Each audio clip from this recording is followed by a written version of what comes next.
Hello students, in this class we will discuss a very important reaction, and that is Wood's reaction for the preparation of alkanes.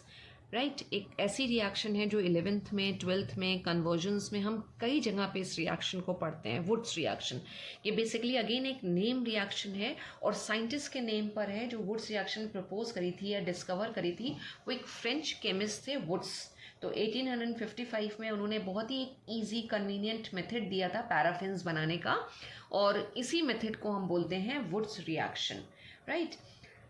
इस reaction की कुछ limitations हैं, वो आपको याद रखनी है। जैसे नंबर 1 लिमिटेशन है कि we can not prepare alkanes through this. Can not prepare alkanes नहीं, can not prepare methane through this. Methane, हम इस मेथड से मीथेन नहीं बना सकते, यानी एक कार्बन का एल्केन अगर हमें प्रिपेयर करना हो तो हम वो नहीं कर सकते इसकी हेल्प से, राइट। दूसरा, हम जब भी इससे एल्केन्स को प्रिपेयर करेंगे तो बेसिकली हम कहते हैं कि रिएक्शन जो है वो सिर्फ सिमेट्रिकल एल्केन के लिए या even number of carbon atom वाला अगर कोई एल्केन है तो उसी के लिए सूटेबल है, राइट। ऑड नंबर वाला एल्केन अगर हमें बनाना हो, जैसे हमें प्रोपेन बनाना है, प्रोपेन में 3 कार्बन होते हैं, राइट, या फिर पेंटेन बनाना है, 5 कार्बन बनाना है, तो उसके लिए सूटेबल नहीं है। क्यों नहीं है ये हम बाद में देखेंगे, लेकिन this reaction is suitable for symmetrical alkanes, suitable for even number और symmetrical एल्केन्स। यानी इवन नंबर वाले एल्केन्स हम इससे आसानी से बना सकते हैं in comparison to odd number. Odd number बनाने में कुछ प्रॉब्लम्स आती हैं, वो प्रॉब्लम को हम डिस्कस करते हैं अभी। एक और लिमिटेशन की हम बात करेंगे कि अगर हम इस रिएक्शन के लिए बेसिकली एल्काइल हैलाइड्स यूज़ करते हैं, तो अगर हम टर्शरी हेलो एल्केन्स या टर्शरी एल्काइल हैलाइड्स से अपनी रिएक्शन को स्टार्ट करें तो भी हमें बहुत अच्छा रिजल्ट नहीं मिलता है। तो this reaction fails with 3 degree alkyl halides, 3 degree alkyl halides. तो सबसे पहले तो हमने लिमिटेशन डिस्कस कर ली कि इस रिएक्शन की क्या लिमिटेशन आती है। अब वुड्स रिएक्शन क्या है और हम किस तरह से इससे एल्केन्स बनाएंगे। तो बेसिकली एल्केन्स बनाने के लिए हम यहाँ पे एल्काइल हैलाइड्स या हेलो एल्केन यूज़ करते हैं। एक चीज़ याद रखिएगा कि एल्काइल हैलाइड एक ऐसा हमारे पास बहुत अच्छा सा एक ऐसा ऑर्गेनिक कंपाउंड है हमारे पास, जिसको हम काफ़ी सारे कन्वर्जन्स में यूज़ करते हैं और उससे बहुत सारे अपने जो प्रोडक्ट्स हैं वो फॉर्म कर सकते हैं। यहाँ पे वुड्स रिएक्शन में भी हम एल्काइल हैलाइड यूज़ करेंगे। एल्काइल हैलाइड मतलब एक एल्काइल ग्रुप लगा होगा। एल्काइल ग्रुप क्या होते हैं? 1 carbon less than the there parent hydrocarbon, जैसे कि मिथाइल, इथाइल, प्रोपाइल, ये सब एल्काइल ग्रुप्स हैं। और हैलाइड यानी कि कोई हेलोजन आटम आएगा, ठीक है। तो हम एल्काइल हैलाइड लेंगे। एल्काइल हैलाइड का जो एक जनरल रिप्रेजेंटेशन होता है वो होता है आर को हम एल्काइल बोलते हैं, आर और एक्स। तो ये हमने एक एल्काइल हैलाइड लिया, इसको हम सोडियम मेटल के साथ रिएक्ट कराते हैं in presence of dry ether. तो 2 सेम मॉलिक्यूल लेंगे हम एल्काइल हैलाइड के, और सोडियम मेटल और ड्राई ईथर के साथ हम इसको जब रिएक्ट कराएंगे, राइट। यानी हमने जब यहाँ पे एल्काइल हैलाइड लिए हैं तो हमने एक ही तरह का एल्काइल हैलाइड लिया है, 2 डिफरेंट एल्काइल हैलाइड्स हम नहीं लेंगे। अगर 2 डिफरेंट एल्काइल हैलाइड होते हैं यहाँ पे तो हम यहाँ आर लिखते, तो यहाँ आर डैश लिखते, यानी एल्काइल ग्रुप सेम नहीं आ रहे हैं, डिफरेंट आ रहे हैं। यहाँ पे दोनों आर ले रखे हैं, यानी दोनों जो है सेम मॉलिक्यूल्स हैं। जब इनको हम आपस में रिएक्ट कराएंगे तो ये आर और आर आपस में कंबाइन हो जाएंगे। ये जो आर है और ये आर है, ये आपस में कंबाइन हो जाएगा, और ये x, ये Na और ये x आपस में कंबाइन कर लेंगे। तो what we will get, R R, 2 alkyl group आपस में जुड़ गए, प्लस क्या आ जाएगा, NaX, NaX, और 2x से तो 2 Na चाहिए, हमने यहाँ पे 2 Na कर दिया। ये एक जनरल रिप्रेजेंटेशन है वुड्स रिएक्शन का। अब हम इसको एक एग्जाम्पल के थ्रू लिख लेते हैं। अगर हम यहाँ पे आयोडो ईथेन ले लें, CH3 आयोडोमीथेन ले लेते हैं। आयोडोमीथेन ले लिया, प्लस 2 Na आ जाएगा, और प्लस यही एक दूसरा मॉलिक्यूल होगा CH3I का, यानी कि आयोडोमीथेन का। तो ये CH3 को हमने आपस में कंबाइन कर दिया, इथेन बन गया, प्लस क्या आ जाएगा, 2 NaI, राइट। और यही अगर हमने लिया होता यहाँ पे इथाइल ब्रोमाइड, इथाइल ब्रोमाइड मतलब CH3 CH2Br, इथाइल ग्रुप लगा हुआ है और हेलोजन जो है वो Br है, 2Na प्लस सेम यही दूसरा मॉलिक्यूल हमें लेना पड़ेगा। Either we can write C2H5Br या फिर इस तरह से हम लिख सकते हैं CH3CH2 करके। क्या मिलेगा यहाँ पे, 2 कार्बन इसके साथ 2 कार्बन इसके साथ, तो यहाँ पे ब्यूटेन प्रिपेयर होगा, यानी कि CH3 CH2 CH2 CH3 plus क्या आ जाएगा, वही 2Na और Br। और एक चीज़ जो मेंशन नहीं करी वो था ड्राई ईथर। ड्राई ईथर की प्रेजेंस में हम इस रिएक्शन को कराते हैं। तो यू कैन सी कि पहले हमारे पास क्या बना, यहाँ पे 2 कार्बन वाला एल्केन बना है, इथेन इवन नंबर है। फिर 4 कार्बन वाला एल्केन प्रिपेयर हुआ, 4 भी एक इवन नंबर कहलाता है। तो अभी जो हमने बात करी थी कि this method is suitable for the preparation of even number only या सिमेट्रिकल एल्केन्स, राइट, यानी बॉन्ड के इधर उधर सेम ग्रुप लगे हुए हैं। जैसे ये बॉन्ड है, इसके इधर भी CH2CH3 है और इधर भी CH2CH3 है, इसको हम बोलेंगे एक सिमेट्रिकल एल्केन है, राइट। अब मीथेन क्यों नहीं प्रिपेयर कर सकते, आप देख सकते हो कि यहाँ पे हम एल्काइल हैलाइड यूज कर रहे हैं और 2 मॉलिक्यूल एल्काइल हैलाइड के रिएक्शन में पार्टिसिपेट करेंगे। तो जब 2 मॉलिक्यूल प्रिपेयर करेंगे तो मिनिमम भाई 1 कार्बन वाला एल्काइल हैलाइड, देखिए हमने लिखा था यहाँ पे इसीलिए कि ये है आयोडोमीथेन, तो मिनिमम 1 कार्बन वाला तो एल्काइल हैलाइड होगा। और जब 2 मॉलिक्यूल आपस में ऐड होंगे, 2 एल्काइल ग्रुप आपस में ऐड होंगे, तो जो मिनिमम हमें प्रोडक्ट मिलेगा यहाँ पे एल्केन मिलेगा, उसमें 2 कार्बन तो होने ही होने। तो मीथेन को हम इस रिएक्शन से नहीं बना सकते, मीथेन को वुड्स रिएक्शन से नहीं बना सकते। और सिमेट्रिकल या इवन नंबर के ही हम एल्केन्स को प्रिपेयर कर रहे हैं, जो दूसरा लिमिटेशन है।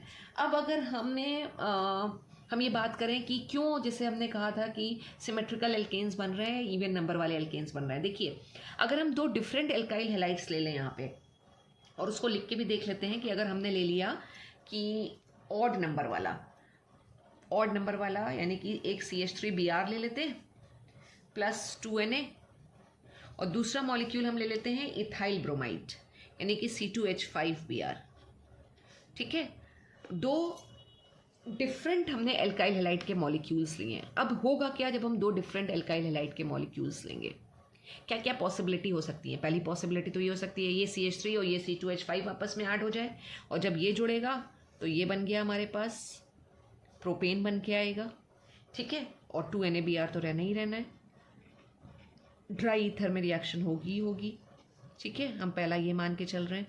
लेकिन अभी क्या हो रहा है कि अगर ये और ये 2 डिफरेंट हमारे पास हैं तो ये इनकी पॉसिबिलिटी क्या है कि ये और ये एल्काइल ग्रुप भी आपस में जुड़े, या फिर यही दोनों आपस में जुड़ जाएं और या फिर ये दोनों आपस में जुड़ जाएं। तो अगर CH3Br रिएक्शन में दोनों जुड़े तो व्हाट विल हैपन, हमें क्या मिलेगा यहाँ पे, दूसरा पहला प्रोडक्ट तो ये मिला। लेकिन अगर 2 CH3Br जुड़े तो दूसरा क्या हो सकता है, CH3CH3 बन सकता है, इथेन बन सकता है। और तीसरी पॉसिबिलिटी क्या हो सकती है कि 2 इथाइल ब्रोमाइड के मॉलिक्यूल सोडियम मेटल के साथ रिएक्ट करें in presence of dry ether और क्या बन जाए, ब्यूटेन बन जाए, यानी CH3CH2 और CH2CH3 ब्यूटेन बन जाए, राइट।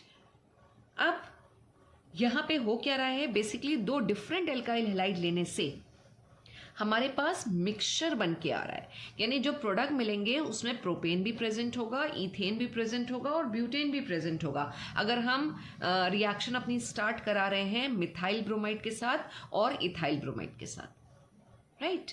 तो हमें जो 3 नंबर वाला एम था कि 3 नंबर वाला हमें एल्केन चाहिए, प्रोपेन चाहिए, तो उसके लिए हमने एक ये वाला मॉलिक्यूल ले लिया, एक ये ले लिया, यानी एक ऐसा मॉलिक्यूल ले लिया जिसमें 1 कार्बन हो, दूसरा ऐसा मॉलिक्यूल ले लिया जिसमें 2 कार्बन हो। लेकिन 3 कार्बन वाला प्योर कंपाउंड नहीं मिल रहा है, हमें यहाँ पे मिक्सचर मिल रहा है। और जब भी हम ऐसी कोई रिएक्शन कराते हैं जहाँ पे मिक्सचर्स ऑब्टेन होते हैं तो बहुत डिफिकल्टी आती है रिएक्शन में। डिफिकल्टी क्या आती है कि अगेन हमें क्या करना पड़ेगा, अपना जो प्रोडक्ट्स आ रहे हैं इसमें जो मिक्सचर्स बन रहे हैं उनको सेपरेट करने के लिए फिर एक टास्क करना पड़ेगा और रिएक्शन करानी पड़ेगी, रिएजेंट्स को यूज करना पड़ेगा, जो एक बहुत अच्छी चीज नहीं मानी जाती जब हम प्रोडक्ट का फॉर्मेशन कर रहे हैं। तो ये जो हमें पूरा मिक्सचर मिल रहा है,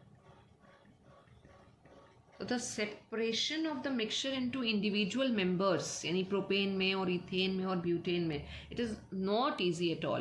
that is why we always use Wurtz reaction for the preparation of even number of alkanes, यानी जहां हम रिएक्शन को जब भी प्रोसीड करें तो 2 सेम मॉलिक्यूल के साथ हम उसको प्रोसीड करें। अब इसी रिएक्शन के दो वेरिएशन भी हैं जो हम एरीन्स के साथ यानी एरोमेटिक हाइड्रोकार्बन के साथ पढ़ेंगे। इसी का एक वेरिएशन आता है फिटिक रिएक्शन। फिटिक रिएक्शन में हम क्या करते हैं, जैसे हमने यहाँ पे जो एल्काइल हेलाइड यूज़ किया है वो बेसिकली क्या है, एलिफैटिक है, एल्काइल ग्रुप है, एक कार्बन वाला है। यही अगर हम एराइल हेलाइड यूज़ करें, एराइल हेलाइड का मतलब क्या हो सकता है, C6H5 के साथ I या Br लगा होगा, राइट, यानी कि ब्रोमोबेंजीन या आइडोबेंजीन की अगर बात हो रही है तो दो मॉलिक्यूल अगर हम एरीन्स के लेकर रिएक्शन स्टार्ट करेंगे तो वो फिटिक रिएक्शन कहलाती है। और अगर हम एक ऐसी रिएक्शन कर रहे हैं जिसमें एक एरोमेटिक हेलाइड है और दूसरा एलिफैटिक हेलाइड है, यानी कि हमने ब्रोमोबेंजीन लिया और साथ में हमने लिया मिथाइल ब्रोमाइड, ठीक है, CH3Br एंड C6H5Br, अगर उसके साथ रिएक्शन करा रहे हैं, मतलब एक मॉलिक्यूल एरोमेटिक है, दूसरा मॉलिक्यूल हमारा एलिफैटिक है, तो वो रिएक्शन कहलाती है वुड्स फिटिक रिएक्शन। तो ये जो दो वेरिएशन है इनको हम एरीन्स के साथ डिस्कस करेंगे। अभी एल्केन्स में आप सिर्फ वुड्स रिएक्शन को समझ लीजिए, वेरिएशंस की हम बाद में बात करेंगे।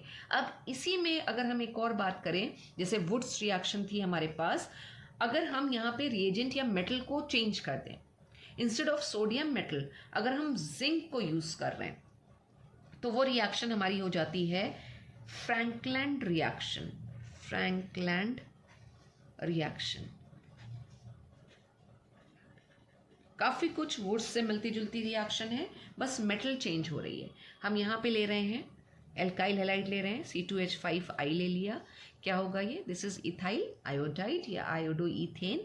अब हम सोडियम के बजाय जिंक मेटल ले रहे हैं, राइट, और दूसरा मॉलिक्यूल भी हम इसी का ही लेंगे, C2H5I, ड्राई ईथर में हम रिएक्शन करा रहे हैं, we will gate C2H5 C2H5, 4 carbon वाला हमें हाइड्रोकार्बन मिल जाएगा, यानी ब्यूटेन बन गया यहाँ पे, प्लस क्या आ जाएगा, ZnI2, ZnI2 का फॉर्मेशन हो गया। This reaction is called Franklin reaction, जहां पे हम एल्काइल हेलाइड को with the help of zinc metal convert कर रहे हैं एल्केन्स में।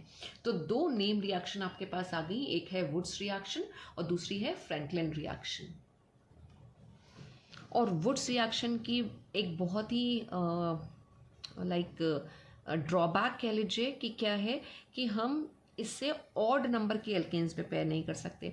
अब अगर कोई कन्वर्जन हमारे पास ऐसा हो, मतलब कोई टास्क हमारे पास ऐसा हो जहां हमें 3 कार्बन वाला ही एल्केन प्रिपेयर करना हो, ठीक है, तो हम क्या करें, कौन सी रिएक्शन को यूज़ करें। वुड्स रिएक्शंस तो हम नहीं बना सकते, तो उसका मतलब क्या हम बना ही नहीं सकते ऑड नंबर के एल्केन्स, तो ऐसा नहीं है, हम बना सकते हैं। हमारे पास एक और बहुत अच्छी रिएक्शन है और वो भी नेम रिएक्शन है, और क्या है वो है कोरे हाउस सिंथेसिस, COREY, कोरे और हाउस सिंथेसिस या रिएक्शन कह लीजिए। और सबसे अच्छी बात क्या है कि हम इससे ऑड नंबर के एल्केन्स प्रिपेयर कर सकते हैं, यानी कि जो भी हमने कहा था सिमेट्रिकल एल्केन बना सकते हैं वुड्स रिएक्शन से, यहाँ पे हम क्या कर सकते हैं, हम अनसिमेट्रिकल एल्केन प्रिपेयर कर सकते हैं, अनसिमेट्रिकल एल्केन्स। और एन सिमेट्रिकल एल्केन्स को हम किस तरह से लिखते हैं, जो दोनों एल्काइल ग्रुप हैं सेम नहीं होंगे, अभी ये डिफरेंट होंगे, R आ गया। तो unsymmetrical alkanes can be prepared. क्या है ये कोरे हाउस सिंथेसिस और कैसे हम प्रिपेयर करते हैं इससे अनसिमेट्रिकल एल्केन्स, यानी कि अगर हमें प्रोपेन बनाना है सपोज, तो हम किस तरह से प्रोपेन बनाएंगे, 3 कार्बन वाला एल्केन हम किस तरह से प्रिपेयर करेंगे।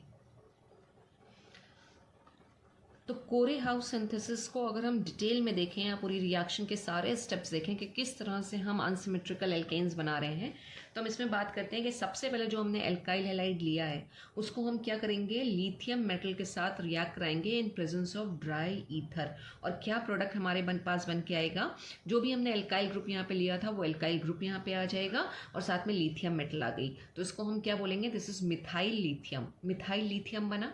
अब इस मिथाइल लिथियम को हम फिर से रिएक्ट करा रहे हैं CuI के साथ।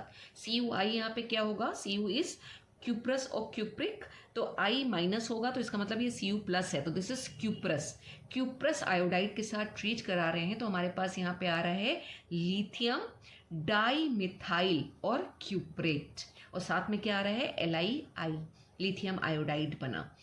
अब हम इसको फर्दर, ये हमने यहाँ पे लिया, this is lithium dimethyl cuprate, इसको हम रिएक्ट करा रहे हैं, हमने यहाँ पे ले लिया इथाइल ब्रोमाइड, उसके साथ रिएक्ट करा रहे हैं तो प्रोपेन बन के आ रहा है और साथ में बाई प्रोडक्ट आ रहे हैं। तो ये 3 स्टेप में रिएक्शन हो रही है हमारी। सॉल्वेंट हमारा ड्राई ईथर ही रहेगा। वुड्स रिएक्शन में भी हम ड्राई ईथर यूज कर रहे हैं, कोरेहाउस सिंथेसिस में भी हम ड्राई ईथर यूज कर रहे हैं। अब पहले इसी की बात कर लेते हैं कि हम ड्राई ईथर क्यों यूज कर रहे हैं। हमने वुड्स रिएक्शन में भी ड्राई ईथर यूज किया था, तो यू सी कि वुड्स रिएक्शन में हम सोडियम मेटल यूज कर रहे थे और यहाँ पे हम कौन सी मेटल यूज कर रहे हैं, लिथियम। ये दोनों फर्स्ट ग्रुप की मेटल्स हैं, एल्कली ग्रुप जो कहलाता है group 1, and these metals are highly reactive, right. वो वाटर के साथ भी बहुत तेजी के साथ रिएक्ट कर जाती हैं और एक एक्सप्लोजिव रिएक्शन होता है। तो हमें रिएक्शन के लिए एक मीडियम चाहिए, सॉल्वेंट चाहिए, तो हम सॉल्वेंट तो लेंगे ही लेंगे, लेकिन हम ड्राई यूज कर रहे हैं, वाटर नहीं होना चाहिए। अदरवाइज क्या होगा, जो सोडियम मेटल है या लिथियम मेटल है, ये वाटर के साथ रिएक्ट करके एक्सप्लोजन कॉज करती हैं। तो उस रिएक्शन को अवॉइड करने के लिए, सोडियम की वाटर के साथ रिएक्शन अवॉइड करने के लिए हम वुड्स रिएक्शन में भी ड्राई ईथर यूज कर रहे हैं और कोरेहाउस सिंथेसिस में भी हम ड्राई ईथर यूज कर रहे हैं। तो ये तो रिएक्शन हमारी आ गई किस तरह से कि ये हमारी 3 स्टेप में रिएक्शन है। अब हमें क्या लिखना है, हमें नेट रिएक्शन लिखना है कि किस तरह से हमारे प्रोपेन्स बन रहे हैं। तो उसके लिए कुछ नहीं करना होता है, सिंपली हमें क्या करना होता है कि ऑपोजिट साइड में, यानी रिएक्शन का जो बीच में हमने ये एरो बना रखा है, इधर रिएक्टेंट है इधर प्रोडक्ट है, तो रिएक्टेंट और प्रोडक्ट साइड में जो भी कॉमन चीज़ें हैं हम उन्हें कैंसिल आउट कर देते हैं और जो बच रहा है उसको हम लिख देते हैं, जैसे CH3 Li और CH3 Li, ये दोनों कॉमन थे, इधर हमने कैंसिल कर दिया।